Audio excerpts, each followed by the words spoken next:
Market, बाजार। अर्थशास्त्र में बाजार या मार्केट किसको कहते हैं? रोज़मर्रा की ज़िंदगी में आप जब कभी शॉपिंग करने जाते हैं तो कहते हैं मार्केट गए थे, लेकिन अर्थशास्त्र में इसे मार्केट नहीं कहते हैं। अर्थशास्त्र में मार्केट को मार्केट बनने के लिए 6 तत्वों का होना, 6 फैक्टर्स का होना ज़रूरी है। पहला बायर, दूसरा सेलर एंड ऑफ कोर्स तीसरा प्रोडक्ट, चौथा उस प्रोडक्ट का प्राइस, पांचवा कोई टाइम और छठा कोई प्लेस। जहां ये 6 चीजें एक साथ हुई वहां पर एक मार्केट हो गया। यानी कि एक प्रोडक्ट के लिए एक मार्केट हुआ। यानी कि अगर आपने कोई भी चीज परचेज करी, यहाँ से मान लीजिए आपने कोई आपको कमोडिटी चाहिए और आपने फ्लिपकार्ट में उसको परचेज करा, तो फ्लिपकार्ट कहीं पर और है, आपने फ़ोन किया उसको, वहाँ से उसने जो कमोडिटी आपने मंगाई वो पता चला बेंगलोर में है, उसने बेंगलोर में वहाँ से आपका ऑर्डर प्लेस करा। वो कमोडिटी मैन्युफैक्चरिंग हो सकता है कि पंजाब में, तो उसने पंजाब में उस वस्तु को लेकर करा, वस्तु वही है, प्रोडक्ट वही है, लेकिन उसको इस सारे एरिया में कवर किया जाता है और फिर वो ऑर्डर होके आपके पास आता है। तो ये जो विस्तृत है, ये जो रीजन है, ये जो जगह है जहाँ पर उस प्रोडक्ट को मालूम किया जा रहा है, परचेज किया जा रहा है, क्योंकि ऑर्डर आपने दिया, प्राइस दिया आपने, तो ये उस प्रोडक्ट का मार्केट है। यानी एक वस्तु का, एक प्रोडक्ट का एक मार्केट होगा। मार्केट जो है उसको कैटेगराइज अगर करें तो रीजन वाइज है, टाइम वाइज है और कंपटीशन वाइज है। रीजन वाइज चाहे आप लोकल एरिया में मार्केट ढूंढ लो, चाहे आप रीजनल लेवल पे मार्केट ढूंढो, चाहे उसी को विस्तृत कर लो, स्टेट वाइज कर लो, नेशन वाइज कर लो या इंटरनेशनल वाइज कर लो। आप कोई भी प्रोडक्ट यहाँ से सीधे यूएसए में ऑर्डर करते हैं और आपने यहाँ उसको ऑनलाइन आपने पेमेंट कर दिया और वहाँ से उन्होंने कहा अच्छा हम भेजते हैं और थोड़े दिनों के बाद वो प्रोडक्ट आपके पास पहुँच जाता है, तो टाइम भी है, प्लेस भी है, बायर भी है, सेलर भी है, प्रोडक्ट भी है और प्राइस भी है जिसका आपने मूल्य दिया है। तो जब ये 6 चीज़ें मिल गई उस प्रोडक्ट के लिए, तो ये उस प्रोडक्ट का मार्केट हो गया। दूसरा है वर्गीकरण में कि टाइम के हिसाब से मार्केट होता है, very short period, long period, very long period. ये डिपेंड करता है कि बायर और सेलर्स के पास कितना समय है। सेलर के पास उसको उपलब्ध कराने के लिए बहुत समय है तो वो लॉन्ग पीरियड में चले जाते हैं और चीज़ों को वो अरेंज कर सकता है, प्रोडक्शन यूनिट से कोलैबोरेट करके उसको मांग के हिसाब से उसकी पूर्ति कर सकता है तो और वेरी लॉन्ग पीरियड। या कभी कभी ऐसा होता है कि सप्लाई की बहुत ही सीमा है, वो उस समय उतनी जल्दी से प्रोवाइड नहीं कर सकता उस प्रोडक्ट को, तो शॉर्ट पीरियड है या वेरी शॉर्ट पीरियड है। तो टाइम के हिसाब से भी मार्केट का वर्गीकरण होता है। And last but not the least, market को कैटेगराइजेशन करते हैं उनकी कंपटीशन के हिसाब से। कंपटीशन में मार्केट के 2 तरीके से प्रकार हैं, एक है परफेक्ट कंपटीशन और दूसरा है इम्परफेक्ट कंपटीशन। परफेक्ट कंपटीशन और इम्परफेक्ट कंपटीशन में सबसे पहले लेते हैं परफेक्ट कंपटीशन। परफेक्ट कंपटीशन में बहुत सारे बायर्स और सेलर्स होते हैं। दूसरा, उसमें फ्री एंट्री और एग्जिट होती है, जो भी आना चाहे इस मार्केट में आ सकता है, जब मर्जी चाहे जा सकता है। परफेक्ट नॉलेज होती है, इतना ज़्यादा विस्तृत होता है, इतना ज़्यादा व्यापक होता है, इतना ज़्यादा फैला होता है, इतने सारे बायर्स एंड सेलर्स होते हैं कि सबको एक दूसरे के बारे में नॉलेज होती है, कौन कितने दाम पे ले रहा है, कौन कितना बेच रहा है, कितना क्या हो रहा है, इसके माने परफेक्ट नॉलेज भी होती है। और ये तभी संभव है जबकि होमोजेनस प्रोडक्ट हो। अगर आपको कोई कहे कि परफेक्ट कंपटीशन को एक वर्ड में डिफाइन कर दो जिससे कि पता चल जाए हम परफेक्ट कंपटीशन के बारे में बात कर रहे हैं, तो always tell the answer homogeneous product. माने कि अगर आप सोचिए भी तो उस प्रोडक्ट में कोई भी प्रकार का डिफरेंशिएशन नहीं होता है। परफेक्ट अर्थात बिल्कुल परफेक्ट, यानी कि जो सेलर है उसको एक प्राइस है, उस प्राइस पे जितने मर्जी आओ उसको बनाओ और आप उसको सेल करो, और जितने मर्जी आपसे ना सेल हो पा रहे हैं तो आप इंडस्ट्री से बाहर निकल जाओ। इसीलिए कहते हैं कि परफेक्ट कंपटीशन के अंदर जो सेलर है, he is the price taker, he is not the price maker. अगर आपकी वो जो कॉस्ट बन पा रही है तो ठीक है, आइए आप भी बनाइए, और नहीं बन पा रही है तो आप निकल जाइए। तो इन परफेक्ट कंपटीशन आपको सीधे सीधे से एक प्राइस जो दिया जाता है मार्केट के अंदर, उसके अंदर आप बनाइए और सेल करिए। होमोजेनस प्रोडक्ट है, फ्री एंट्री फ्री एग्जिट है, बहुत सारे लार्ज बायर्स एंड सेलर्स हैं। ये इकोनॉमिक्स का एक बहुत इम्पोर्टेंट भाग तो है मार्केट का, लेकिन दरअसल ये वास्तविक नहीं हो सकता, इसकी कोई रियल परिकल्पना नहीं कर सकते। ये बुक्स पे ही देखने को मिलेगा इकोनॉमिक्स की।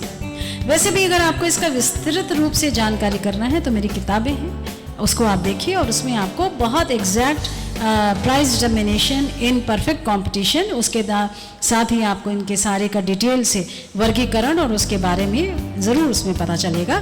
तो आप रेफ़र कर सकते हैं किताबों को, जिससे कि आपको इनके किस प्रकार से प्राइस डिटर्मिनेशन होता है उसके बारे में भी पता चलेगा। दूसरा है इम्परफेक्ट कंपटीशन। इम्परफेक्ट कंपटीशन में जैसे कि नाम से जाहिर होता है कि इम्परफेक्शन, इसमें सबसे पहले आते हैं मोनोपोलिस्ट, मोनोपोली, एकाधिकार। एकाधिकार से सुविदित है जबकि एक व्यक्ति का ही अधिकार हो, यानी कि आपको पूरा राज हो, एक ही सेलर हो, फिर तो क्या बात है, there is no close substitute. और आपका जो है एंट्री का क्या रिस्ट्रिक्शन होएगा, स्ट्रिक्ट रिस्ट्रिक्शन होगा, क्योंकि आप अकेले हैं जो उसमें डील कर रहे हैं, और आपको उस पर पूरे, कहते हैं ना, तुमको इस बात पे पूरी मोनोपोली है क्या, यानी कि आपको पूरा एकाधिकार है क्या। तो इसी में, इसी एकाधिकार में जो सेलर है वो मन मर्जी जितना चाहे प्राइस चार्ज करे, मन मर्जी जितना प्राइस उसको कम कर दे, जैसा चाहे उसको कर सकता है। इसीलिए उसको विंडफॉल प्रॉफिट्स मिलते हैं एकाधिकार में।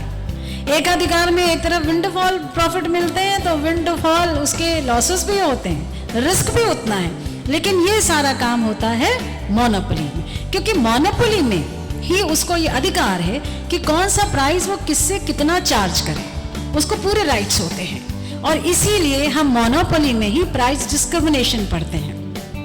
विस्तार से मेरी किताब से आप देख सकते हैं प्राइस डिस्क्रिमिनेशन को, किस प्रकार से टेक्निकली वो प्राइस डिस्क्रिमिनेट करता है। यहाँ पर इतना जानना जरूरी है कि मोनोपोली में ही जो सेलर है वो प्राइस डिस्क्रिमिनेट करता है।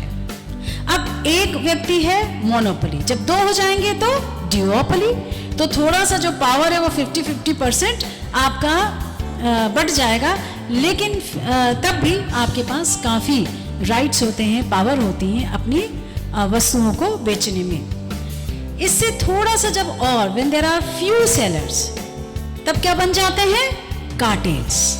कार्टेल्स में भी थोड़े से ज़्यादा होते हैं और उसमें इतने होते हैं कि एक दूसरे के पता चलता है कि कौन क्या कर रहा है। जब आपने देखा परफेक्ट कंपटीशन में तो पूरी जगह फैले हैं, बहुत सारे फैले हैं, कौन क्या कर रहा है कौन नहीं कर रहा है, मगर इतने ज़्यादा हैं कि सबको प्रक्रिया इसलिए पता चलती है कि उसकी बहुतायत है, उसके नंबर ज़्यादा है।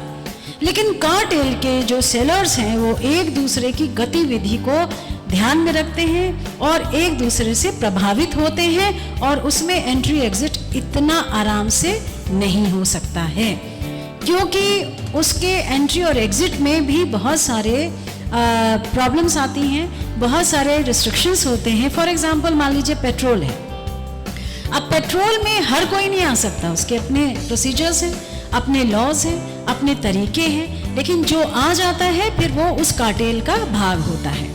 इसमें भी कार्टेल में कॉल्यूसिव और नॉन कॉल्यूसिव प्रकार की कार्टेल्स होती हैं, जिसमें कि एक कभी कभी प्राइस लीडर हो जाता है, जिसको कि अपने मूल्य पे सबसे ज़्यादा कंट्रोल होता है, वो प्राइस लीडर बनता है, तो वो उसके हिसाब से सब लोग बाकी लोग मूव करते हैं। कभी कभी किंक्ड डिमांड के द्वारा उसका प्राइस फिक्सेशन होता है, और कभी कभी जो भी कुछ करते हैं ये आपस में समूह में करते हैं, क्योंकि अगर ऐसा ना करें तब बड़ा मुश्किल हो जाता है। फिर तो कट थ्रोट कंपटीशन ऐसा होता है कि एक ने कम किया, दूसरे ने और कम किया, तीसरे ने और कम कर दिया, और ये करते करते इतनी कमी हो जाती है कि वो कॉस्ट के नीचे आ जाते हैं और एग्जिस्टेंस मुश्किल हो जाता है।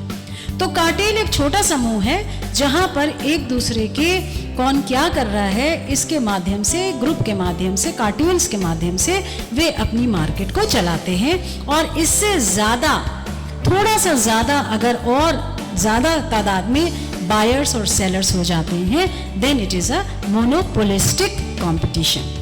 मोनोपोलिस्टिक कंपटीशन में लार्ज नंबर ऑफ बायर्स है, रिस्ट्रिक्शन है एंट्री एग्जिट में, इतना भी आराम से नहीं कर सकते, लेकिन फिर भी कंपैरेटिवली फ्रीडम है इसमें एंट्री एग्जिट करने की। इन सभी में जितने भी कॉम्पिटिशन्स हैं एक्सेप्ट फॉर परफेक्ट कंपटीशन, आपको प्राइस तय करने का राइट है। लेकिन मोनोपोलिस्टिक कंपटीशन की जो खास बात है वो ये कि आपका जो प्रोडक्ट है विद या विदाउट प्रोडक्ट डिफरेंशिएशन, माने कि वो बहुत क्लोजली रिलेटेड होते हैं और क्लोज सब्स्टिट्यूट्स होते हैं। जैसे कि आपने देखा होगा मार्केट में बहुत सारे सोप हैं, तो आप कोई तरीके का सोप ले सकते हैं, लेकिन आप दूर से उसके द्वारा पता चल जाता है कि कौन सा सोप है, एक दूसरे से सब डिफरेंशिएटेड हैं क्लोजली सब्स्टिट्यूटेड। टूथपेस्ट हैं, सब दांत साफ करने के लिए आते हैं, काम में आते हैं, लेकिन उनका जो प्रोडक्ट है डिफरेंशिएशन अलग है। चाहे एसी हो, चाहे फ्रिज हो, चाहे टीवी हो, कितनी चीज़ें हैं जो प्रोडक्ट जो सबसे ज़्यादा अवेलेबल है इकोनॉमी में, और जो आपके रोज़मर्रा के काम की चीज़ें ज़्यादातर सब मोनोपोलिस्टिक कंपटीशन में होते हैं, जिसको कि जितने भी जो प्रोड्यूसर्स हैं उसको अपने दामों के माध्यम से, कभी ल्यूक्रेटिव प्राइस पॉलिसी के माध्यम से, कभी उसमें कुछ फ्री कर रहे हैं, कभी कोई भी टेक्टिक्स के माध्यम से अपना प्रोडक्ट सेल करने की उसको बढ़ाने की कोशिश करते हैं, और वो सब आते हैं मोनोपोलिस्टिक कंपटीशन के अंदर। ये तीनों तरह के जो मेन आपके बाज़ार हैं, चारों तरीके के, चाहे वो परफेक्ट कंपटीशन हो, मोनोपोली हो, ड्यूओपोली हो और ओलिगोपोली हो, या मोनोपोलिस्टिक कंपटीशंस हैं, ये सारे के सारे आप इनके प्राइस कैसे डिटरमिन होते हैं, इसको आप हमारे अगले एपिसोड में अलग अलग भागों में इनके प्राइस डिटर्मिनेशन समझाया गया है।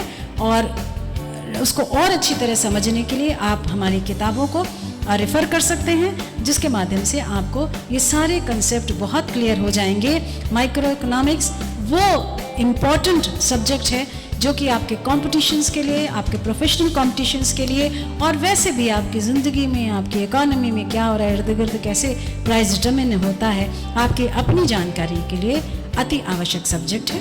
तो इसको देखिए और समझिए।